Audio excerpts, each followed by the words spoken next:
Good morning बच्चों। BA part first year, subject लेना political science. आप सभी छात्राओं का मैं एक बार फिर ऑनलाइन क्लासेस में हार्दिक अभिनंदन करता हूं, स्वागत करता हूं। देखिए, कल हमारी बात हो रही थी कौटिल्य का जो सप्तांग सिद्धांत था उसके बारे में हम लोगों ने डिस्कशन किया था कि एक राज्य का निर्माण करने के लिए जिन 7 अंगों की आवश्यकता होती है उन 7 अंगों पर हम लोगों ने कल डिस्कशन किया था। और वो 7 अंग कौन कौन से थे एक बार फिर आप लोगों को मैं सामान्य जानकारी के लिए बता देता हूँ।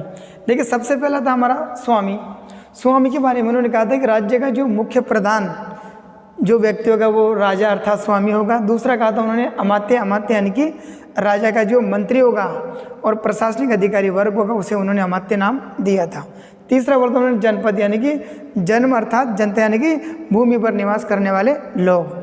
चौथा उन्होंने कहा था दुर्ग के बारे में उन्होंने दुर्गों के कई प्रकार के दुर्गों के बारे में उन्होंने व्याख्यान की थी कि जल दुर्ग होगा, वन दुर्ग होगा, पहाड़ी दुर्ग भी होगा और जो मरुभूमि के ऊपर जो दुर्ग होंगे उन दुर्गों के बारे में भी डिस्कशन हम लोगों ने कल किया था। यानी कि 4 प्रकार के दुर्गों का वर्णन कौटिल्य अपने सप्तांग सिद्धांत के अंतर्गत बताया था।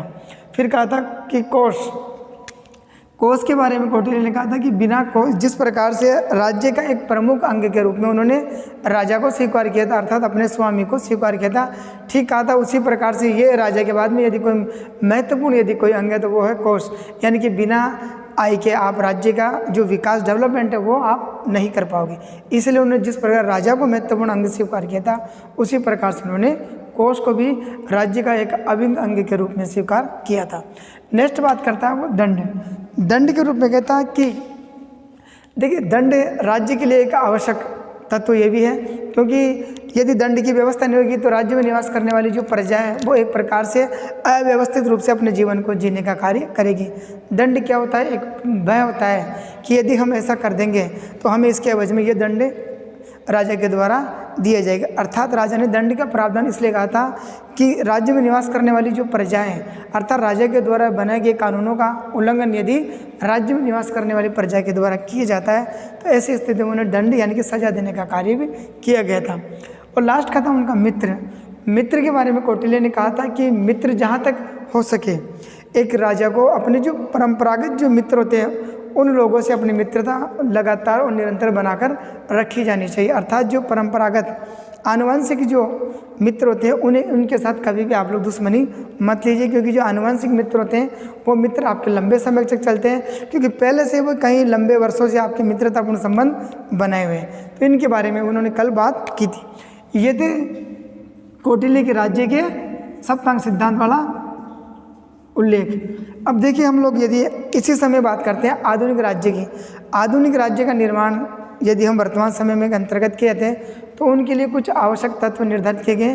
तो उन्होंने 4 जो तत्व है वो आवश्यक होती है। पहला उन्होंने कहा था कि जनसंख्या, दूसरा कहा था निश्चित भूभाग, तीसरा बताते हैं कि वो सरकार और चौथा कहते हैं वो संप्रभुता। यानी कि आधुनिक राज्य का निर्माण करने के लिए कुल 4 अंगों की आवश्यकता होती है। और 4 अंग कौन कौन से होने चाहिए? उन्होंने कहा था कि एक जनसंख्या यानी कि जनसंख्या का होना एक आवश्यक है। दूसरा कहता है कि निश्चित भूभाग यानी कि जो क्राइटेरिया है भाई इतनी ज़मीन तो कम से कम हमारे पास होनी चाहिए।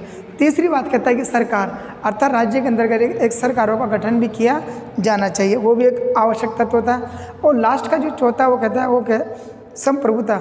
यानी कि संप्रभुता के अंतर्गत कि एक व्यक्ति के अंतर्गत शक्तियाँ न होकर या तो एक व्यक्ति का तुम शक्तियाँ हो या फिर अन्य लोगों के आत्मिक शक्तियों का डिवाइड यानी कि संप्रभु किसी न किसी व्यक्ति को बिठाना पड़ेगा, उसे संप्रभु कहा था। तो ये देखिए, आधुनिक राज्य के निर्माण के लिए 4 आवश्यक तत्व है। वो है जनसंख्या, निश्चित जनसंख्या हो, निश्चित भूभाग हो, सरकार हो और संप्रभुता हो। यानी कि चारों जो आज वर्तमान समय आधुनिक राज्य का निर्माण करने के लिए जो आवश्यक तत्व है वो 4 तत्व इस प्रकार से बताए गए हैं। जनसंख्या हो, निश्चित भूभाग हो, सरकार और संप्रभुता हो। इनके बारे में हम लोगों ने कल डिस्कशन कर लिया था। अब आगे के लिए बातचीत हम लोग करते हैं।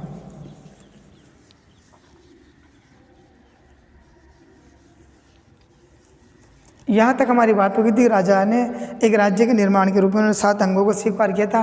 अब बात करते हैं हम लोग कौटिल्य के राजा की बात।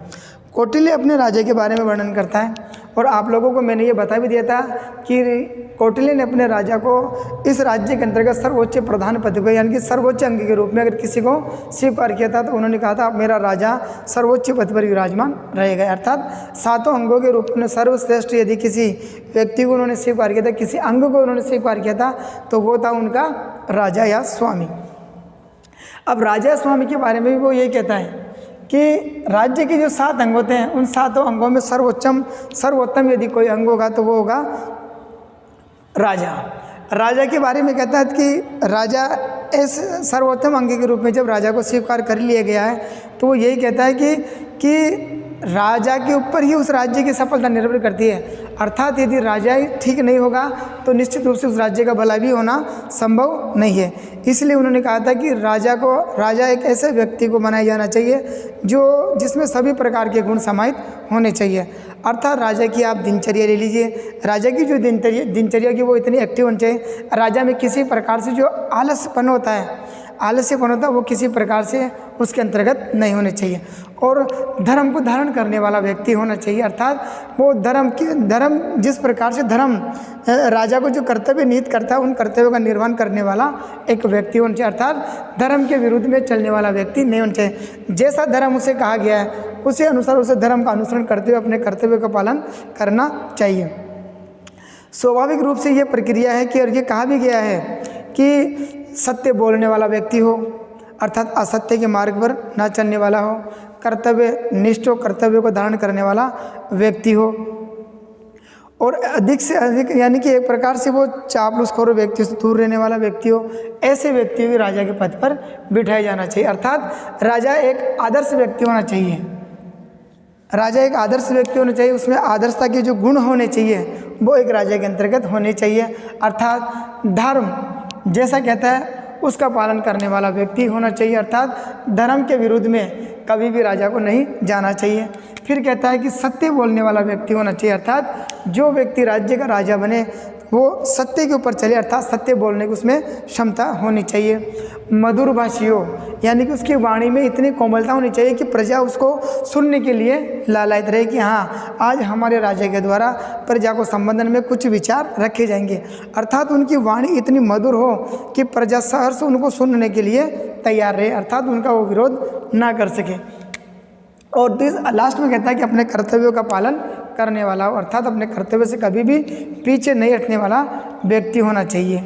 ये राजा के बारे में इन्होंने कुछ विवरण दिए गए थे कि ऐसा व्यक्ति ही राज्य का राजा बन सकता है। तो इस बात के ऊपर भी ध्यान। अब देखिए उन्होंने कहा कि राजा के बारे में राजा ऐसा होना चाहिए, राजा में ये गुण होने चाहिए, राजा कर्तव्यनिष्ठ होना चाहिए, धर्म का पालन करने वाला होना चाहिए। लेकिन राजा के कुछ कर्तव्य भी कौटिल्य के द्वारा निर्धारित किए गए थे। कौटिल्य ने अपने राजा की कुछ कर्तव्य निहित करने से पूर्व एक सेंटेंस बोला था कि पहले कहता है कि प्रजा के सुख में ही राजा का सुख होना चाहिए। ये परिभाषा मैंने आप लोगों को पहले बताई थी जब हम लोगों ने लेसन प्रारंभ किया था कि प्रजा के सुख में ही राजा का सुख होना चाहिए, राजा का अपना कोई सुख नहीं होना चाहिए। मैंने आप लोगों को पहले बताया था कि प्रजा के सुख में ही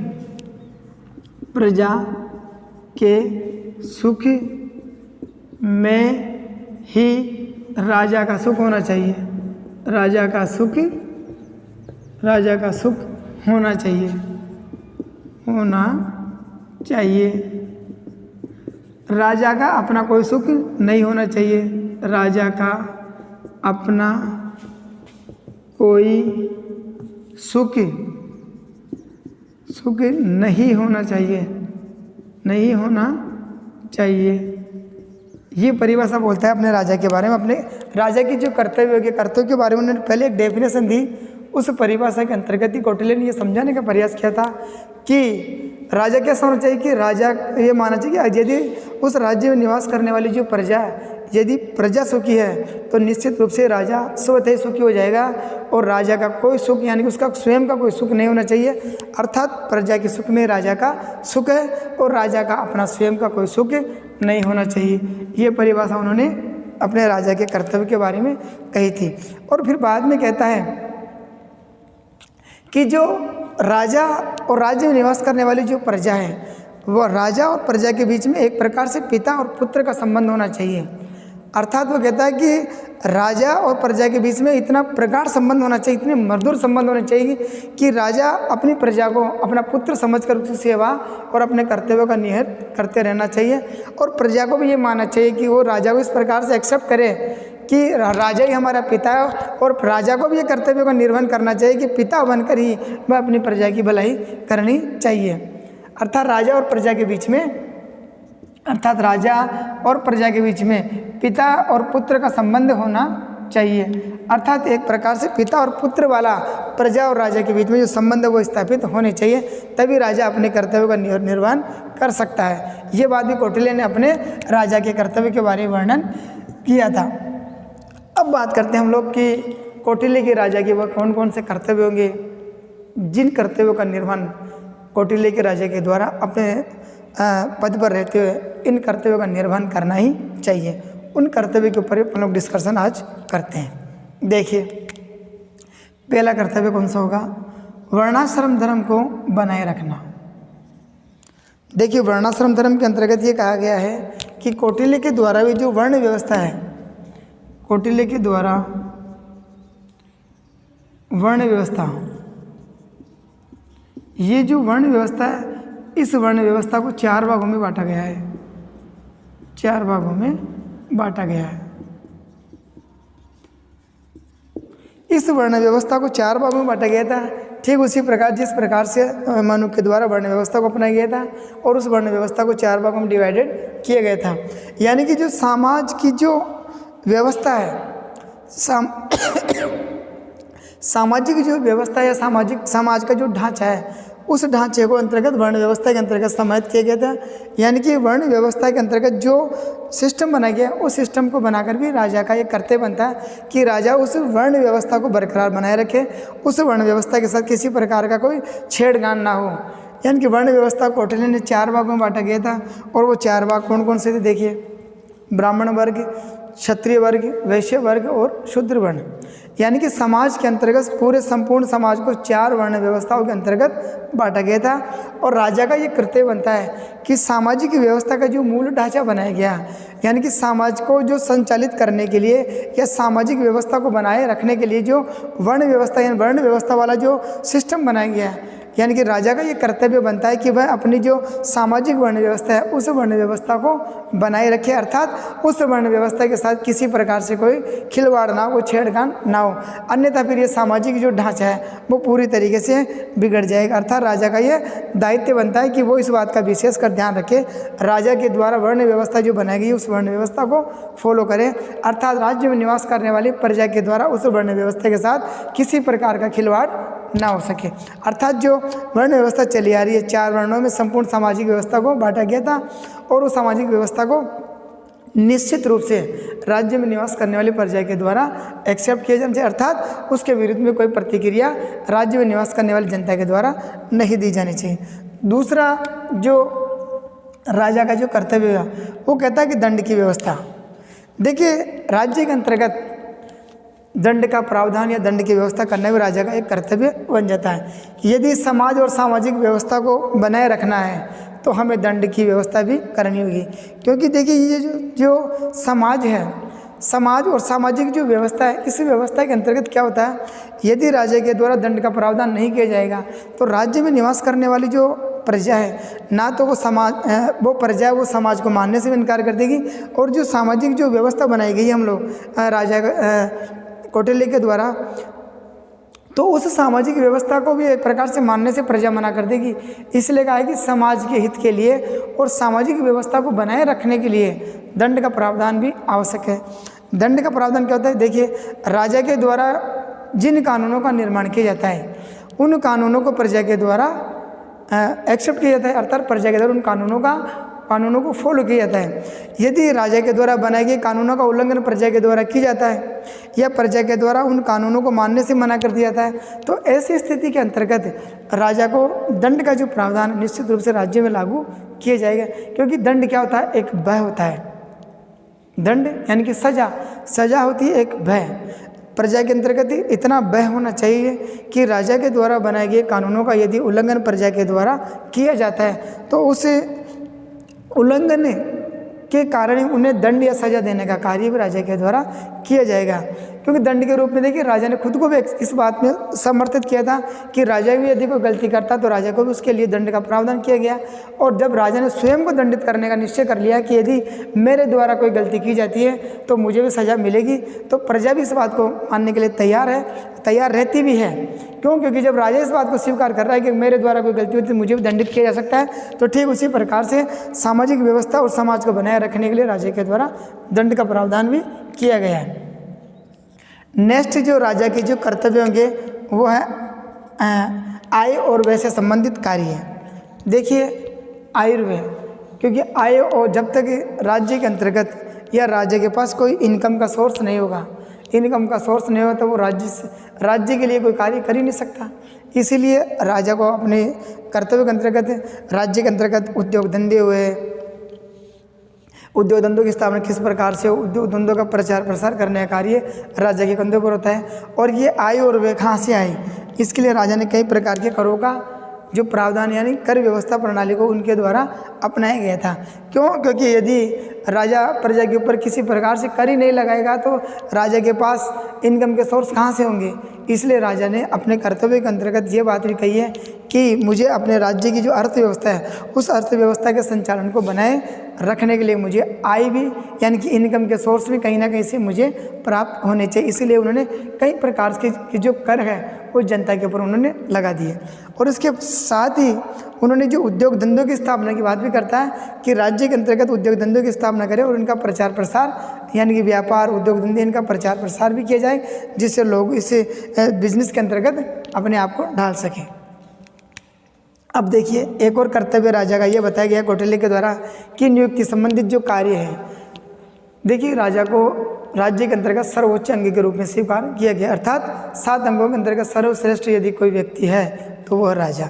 अब राजा के द्वारा कई व्यक्तियों की नियुक्ति की जाती है, लेकिन उन व्यक्तियों की नियुक्ति करते समय राजा को इस बात का ध्यान रखा जाना चाहिए कि जो राज्य के अंतर्गत जो योग्य और अनुभवी व्यक्ति हो उन्हीं व्यक्तियों को इन पदों के ऊपर नियुक्त किया जाना चाहिए। जैसे अमात्य से मतलब है मंत्री, अमात्य से तात्पर्य मंत्री, यानी कि राजा को इस बात का ध्यान रखना चाहिए कि जब अपने मंत्री परिषद का गठन करें तो उस बात का विशेष का ध्यान रखें कि वो अमात्य के रूप में जिन मंत्रियों की नियुक्ति करता है पर निश्चित रूप से योग्य व्यक्ति हो, अनुभवी हो, ईमानदार हो, कर्तव्यनिष्ठ हो, उन्हीं व्यक्तियों को राजा के द्वारा अपने मंत्री परिषद में नियुक्त किया जाना चाहिए। चापलूसखोर या अपने जो परिवार के जो लोग हैं उन लोगों को तो किसी भी कीमत में अपने मंत्री परिषद में यानी कि अमात्य पद पर नियुक्त नहीं किया जाना चाहिए। ये राजा को विशेष कर ध्यान रखना चाहिए। फिर कहता है सेनापति। सेनापति देखिए यानी कि एक प्रकार से जो राज्य की सीमाओं की सुरक्षा करने का जो मुख्य कार्य है वो सेनापतियों के द्वारा ही किया जाता है। तो सेनापतियों की नियुक्ति करते समय भी राजा को इस बात का विशेष कर ध्यान रखना चाहिए कि यदि उस पद पर जो योग्य व्यक्ति है जिसको सेना का पूरा ज्ञान प्राप्त है, सैनिक शक्ति के बारे में समझता हो, ऐसे व्यक्तियों को सेनापति पद पर नियुक्त किया जाना चाहिए। यदि सेनापति योग्य नहीं होगा तो निश्चित रूप से वो सेना को कैसे मतलब कि सेना के अंतर्गत कैसे वो जोश भर सकता है कि मेरे राज्य की सीमा की सुरक्षा आप लोगों को किस प्रकार से करनी है, राज्य एक प्रकार से खतरे में आ गया। तो कहने का तात्पर्य है कि योग्य व्यक्तियों को सेनापति पद पर नियुक्त किया जाना चाहिए। फिर बाद में कहा गया एक और नियुक्ति होती है, वो होती है प्रशासनिक अधिकारियों की नियुक्ति।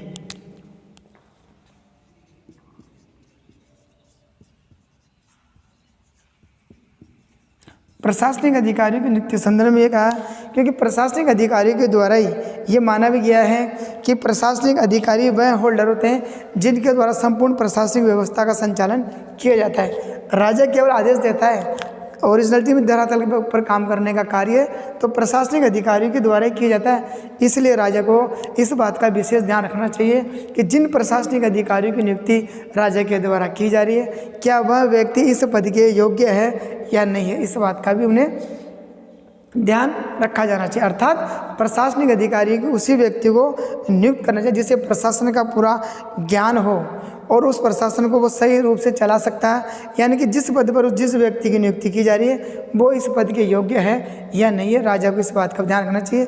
ये भी राजा का एक मुख्य कर्तव्य बन जाता है। नेक्स्ट बात राजा के कर्तव्य में हम करते हैं लोकहित एवं कल्याण के कार्य करना। देखिए ये भी एक राजा का मुख्य कर्तव्य बन जाता है, क्योंकि राज्य में निवास करने वाली जो प्रजा है वो अपने राजा से ये अपेक्षा रखती है और रखनी भी चाहिए कि निश्चित रूप से राजा हमारे कल्याण से संबंधित जो कार्य है वो कार्य राजा के द्वारा किए जाएंगे।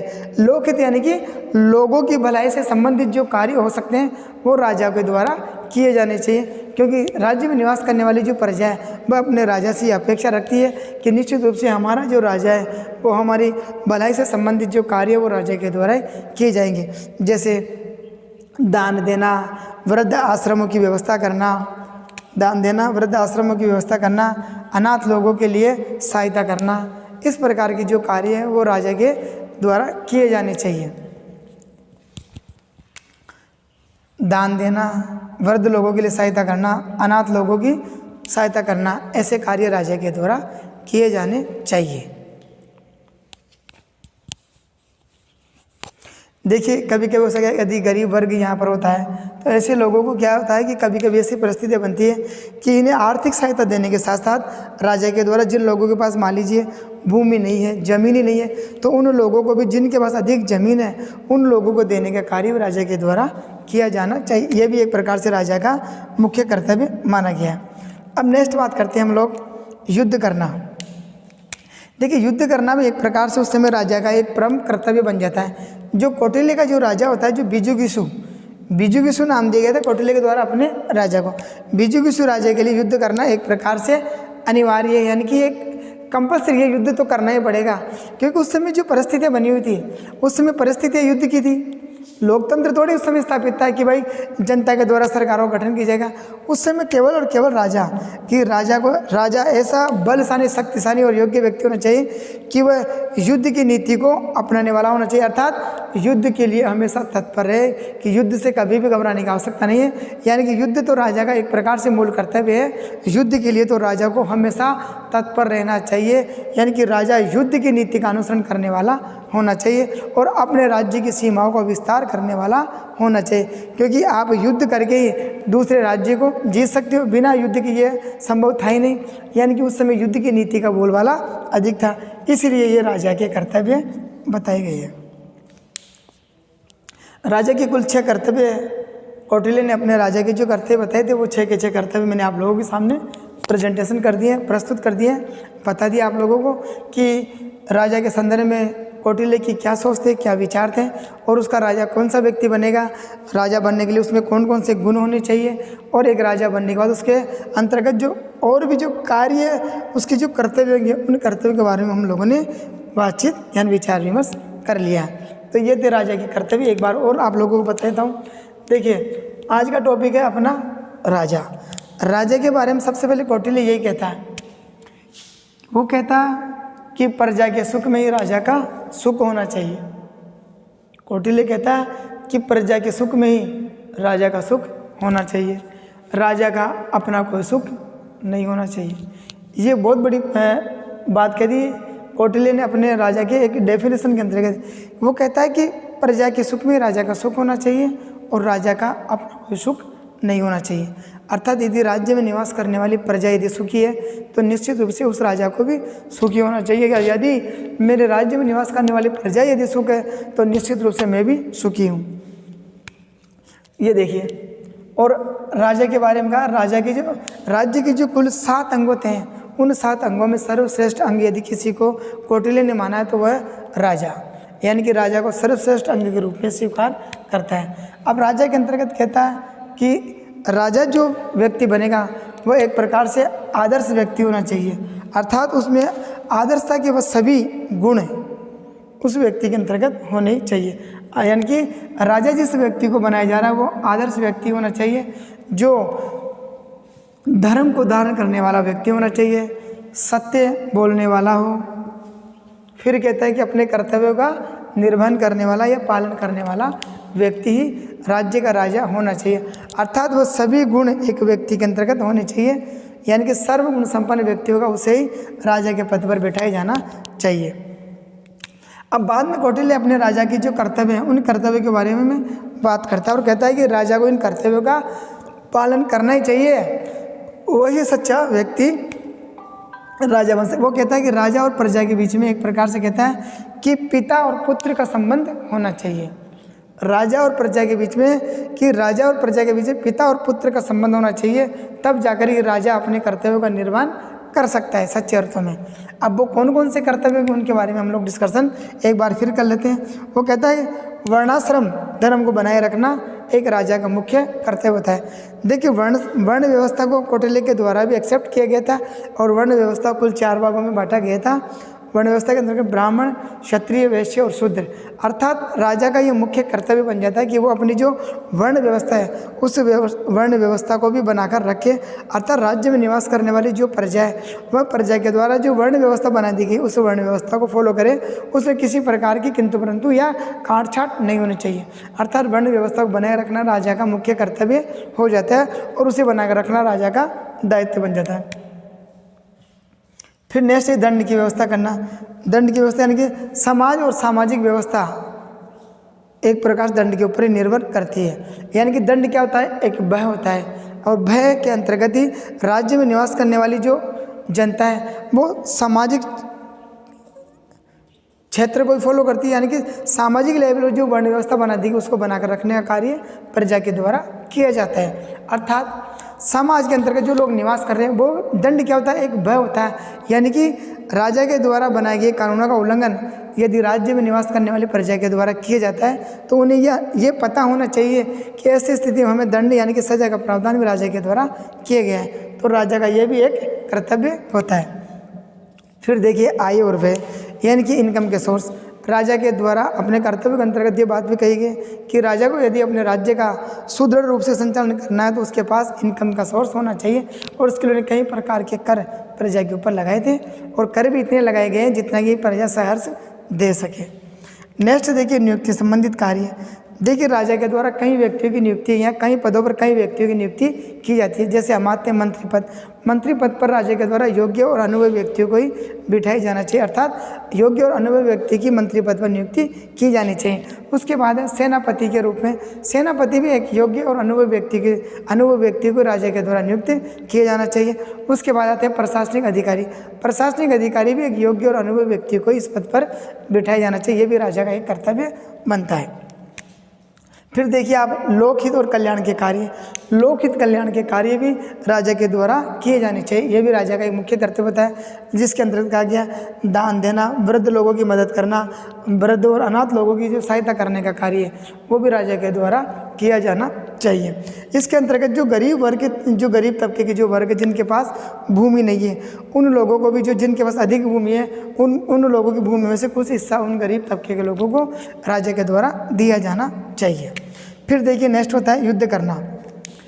युद्ध करने का मतलब कि राजा को ये एक प्रकार से युद्ध करना एक प्रकार से उस समय कंपलसरी कार्य होता था। यानी कि राजा को युद्ध करना ही होगा। राजा को युद्ध के लिए हमेशा तत्पर और खड़े रहना चाहिए। युद्ध से कभी पीछे हटने वाली आवश्यकता नहीं होती। ये भी राजा को विशेषकर और उन्होंने राजा के रूप में विजिगीषु शब्द का प्रयोग किया था। मेरा जो विजिगीषु जो राजा होगा वो राजा ऐसा होना चाहिए कि युद्ध के लिए हमेशा तत्पर रहे, एक्टिव रहे। यानी कि राजा को कभी युद्ध से दूर नहीं भगना चाहिए। तो ये थे कि कौटिल्य का जो राजा होगा वो किस प्रकार का होगा। उन्होंने 7 अंगों में सर्वश्रेष्ठ किसी को माना था तो वो था राजा को सर्वोत्तम अंग के रूप में स्वीकार किया था। और राजपद के लिए जो आवश्यक गुण होंगे उन्होंने कहा राजा एक आदर्श व्यक्ति होना चाहिए। अर्थात आदर्श व्यक्तित्व उसके अंतर्गत समाहित हो और उसके कर्तव्य के अंदर कहा और ये कर्तव्य की बात राजा के द्वारा कही गई थी। तो ये थे राजा के कुछ कर्तव्य, हम लोगों ने इनके ऊपर डिस्कशन कर लिया। अब बात आती है क्या कौटिल्य का राजा निरंकुश हो सकता है, इसके बारे में हम लोग डिस्कशन करेंगे कल।